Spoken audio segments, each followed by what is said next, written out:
Man, I have this concept about your mind that I want to share with you guys that can absolutely change your life. Great morning, everybody. My name is Johannes Atlas, and welcome to an incredible episode of Morning Cup of Joe. I'm your morning energizer. To God be the glory.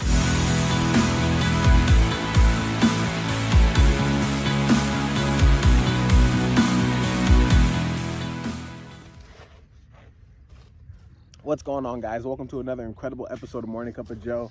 I hope you guys know that all things are possible to him who believes. So today, I actually just kind of wanted to sit and have a little conversation with you guys. And just from some conversations I've been having recently, something I want to actually share a little concept with you guys that can honestly just revolutionize your life if you can really grasp the idea and really take hold of it and study it. Not only study the idea, but also study yourself and really get to know who you are. You know, be okay with being alone in this, especially in this time of, quarantine. I think now is an incredible opportunity to really take the time to get to know yourself, to learn about you a little bit, to see what's possible when you really decide to challenge yourself. And so when you really, like I said, when you really grasp onto the idea of this concept, and it can, like I said, it can change your life, of course, for the good if you use it to your advantage. And so the thing is, you are not your mind. You are not your thoughts. You are not your emotions. You are more than your mind. You are more than your thoughts. You are more than your emotions. And so I heard this quote from Les Brown. He says, "Someone's opinion of you does not have to become your reality." Because too often we let people's opinions become our reality, and we make it who we are. We make that thought who we are. For example, and it's not in all cases, but some cases, when a doctor says that you might be diagnosed with something, sometimes it's just because a doctor says it doesn't mean it's true all the time. But it's in the idea that you have to choose to challenge your mind. You have to choose to challenge your way of thinking, choose to challenge your thoughts, and that when you challenge what's going on up here, you can change your reality. Because this is the thing, some of the things that we deal with, we don't like that we have to deal with it. For example, if you deal with anxiety or depression, why don't you challenge the idea that, hey, I don't have to deal with this in this way, that I can be healed of this sooner than I would like to be. And so, and not even that, I need all the pills, and this is for an example. If you are tired of it, then if you are tired of dealing with something, then why do you keep going about the same way and dealing with it? Why not try a different avenue, try a different route in dealing with this thing? If you're tired of dealing with it, then why not try a better way? Why not try a different way to deal with this thing? And of course, I've never dealt with anxiety or depression or things like that.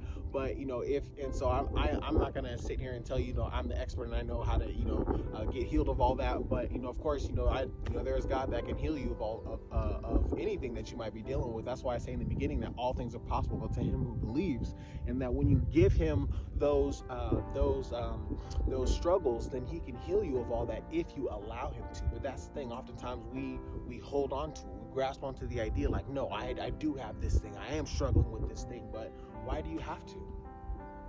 Why is it that you have to struggle with this thing? Why is it that you have to deal with this thing?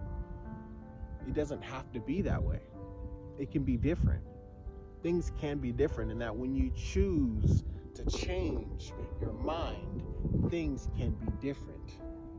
Why do things have to be the way it is? Why is it that you have to struggle with whatever it is that you might be struggling with? Why does it have to be that way? Who says that it has to be that way? Says who? And even if somebody in authority, even if a doctor says that that you're dealing with this, why does doctors are wrong all the time? People are wrong all the time.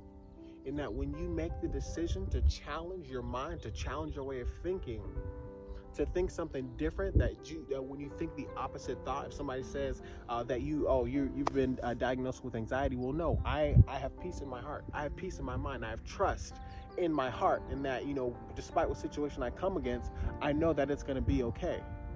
I don't have to deal with this emotion. I don't have to deal with whatever the struggle is.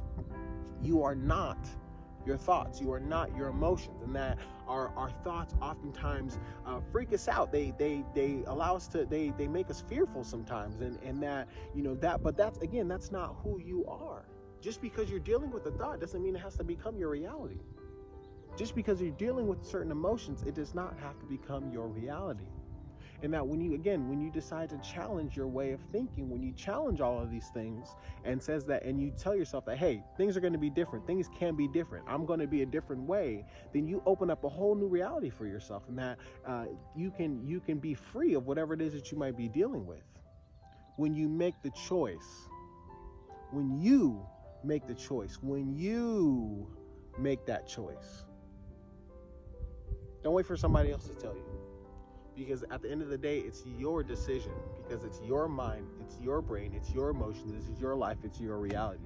You have to make that decision, despite what anybody else says. But you have to be willing to let go of the if, ands, or buts, and well, but I deal with the but this, and then let go of the buts. Let it go. Be willing to let it go.